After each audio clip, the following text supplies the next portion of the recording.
on the way to Paivana. Ito nga pala yung farm nila. Nasa harap lang ng restaurant nila.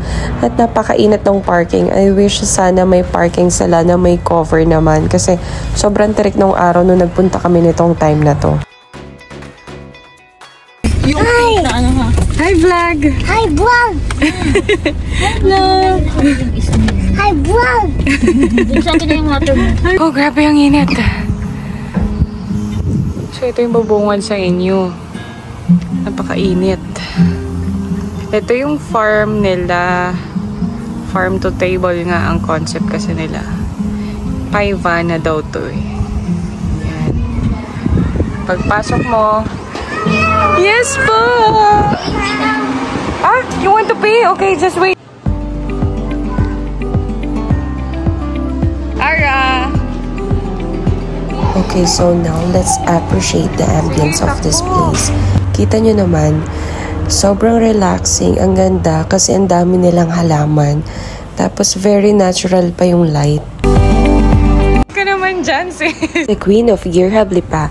For high quality motorcycle gears, just message them on their Facebook page. Dok, mag-hi ka naman.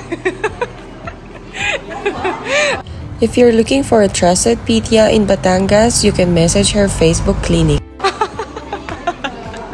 Mga mahihayin ng mga kumaris ko. Say pretty. No, bida-bida na naman. Say hi! Hi vlog! Hi vlog! Sabi, hi vlog! So ito na nga, ituloy na nga natin yung naudlot kong voiceover. Papakita ko nga pala sa inyo kung gaano kaganda tong place na to. Sobrang maaliwalas, tapos ang lawak kasi nung labas nito. Tapos kahit medyo maliit lang yung restaurant mismo, nagmumukha siyang malawak kasi nga puro siya glass. Tapos kitang-kita mo yung ganda talaga nung paligid. Kasi ayan o, natural light yan. O tara, pakita ko naman sa inyo yung mga in-order namin. Ito yung na-order na ni Doc.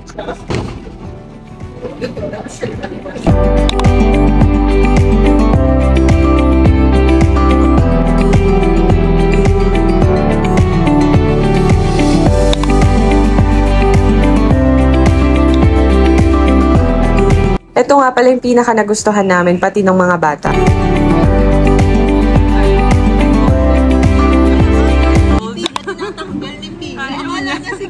Mac and cheese, masarap naman. Masarap yung ito. Ewan ko, parang sauce. Medyo masabaw eh. Yung pizza, manamis-namis. Di na nga lang namin agad naubos kasi medyo busog na. Ito yung chicken poppers saka yung chips ang naubos.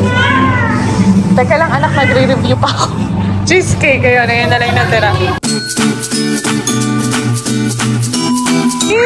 Are you happy? Oh, may ganun-ganun pa siya. Ang arte. Kaya nga eh. Nagtitwinkle-twinkle yung mata niya. Aircon. Oh, yun pala yun. Natamaan sila ng lamig. Tuwan-tuwa. Diyos ko po. Ito yung bakery nila. Ayan. Parang medyo OP kasi siya. Overpriced. Ito, binilan ko si Ara nito. Triple chocolate cookie. Na 265. Tapos medyo maliit lang siya. Pero okay naman. Ano yan?